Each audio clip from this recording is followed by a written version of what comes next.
Assalamualaikum warahmatullahi wabarakatuh. Perkenalkan, nama saya Ria Haji Pamungkas. Pada video kali ini, saya ingin membahas tentang cara menghitung distribusi binomial di Excel. Jadi sebelumnya, binomial merupakan gambaran dari fenomena dengan dua kondisi. Bisa itu lulus atau tidak lulus, sisi kiri atau sisi kanan, dan lain sebagainya. Lalu untuk sintaks rumus fungsi binomial di Excel sama dengan binom.dis, lalu di dalamnya ada numbers, itu diisi dengan bilangan yang berhasil dalam percobaan atau nilai x-nya. Biasanya ditanyakan pada soal. Lalu argumen trials diisi dengan bilangan bebas dari jumlah percobaan, jadi berapa banyak percobaan itu dilakukan. Lalu argumen probability itu diisi dengan nilai probabilitas pada suksesnya percobaan atau nilai P-nya.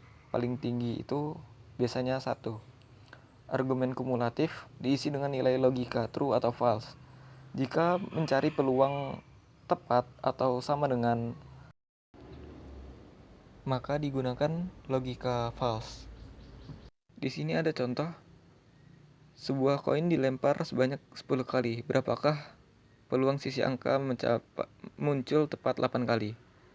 Jadi X-nya itu 8, lalu N-nya itu 10, probabilitasnya 0,5, karena koin itu memiliki dua sisi, jadi setengah-setengah, 0,5. Lalu masukkan rumusnya sama dengan binom.dis, buka kurung, masukkan argumennya, x-nya, nilai x-nya, lalu n-nya, lalu masukkan probabilitas seperti di rumus tadi. Untuk logikanya false karena mencari nilai tepat.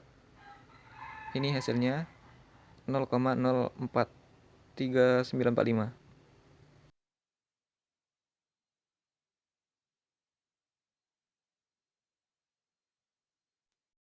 Lalu untuk contoh 2, sebuah perusahaan penerbit akan menerima karya penulis di mana dua penulis mengirimkan buku mereka ke perusahaan tersebut, di mana peluang karyanya akan diterima adalah 0,25. Maka hitunglah A, peluang tepat 5 orang yang diterima, B, peluang paling banyak 5 orang yang diterima, dan C-nya peluang paling sedikit 5 orang yang diterima.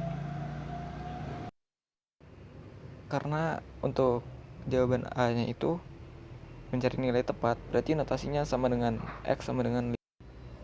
Masukkan rumusnya, binom.dis, buka kurung, masukkan numbersnya itu 5, trialsnya 20, dan probabilitasnya 0,25. Logikanya false, jadi itu hasilnya.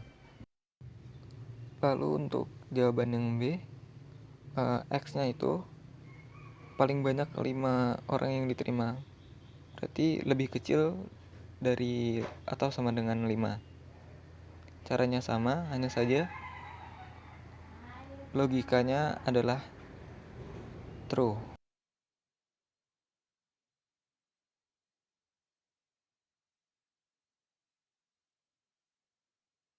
Untuk yang C, notasinya adalah X sama dengan lebih besar atau sama dengan dari 5. Karena ini kebalikan dari yang tadi, maka kita memasukkan nilai probabilitas paling tingginya, yaitu 1. Jadi 1 dikurang binom.dis, buka kurung,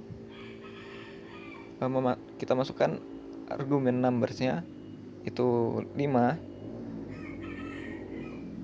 argumen trialsnya 20, dan probabilitasnya 0,25. Logikanya adalah true karena ini bukan sama dengan atau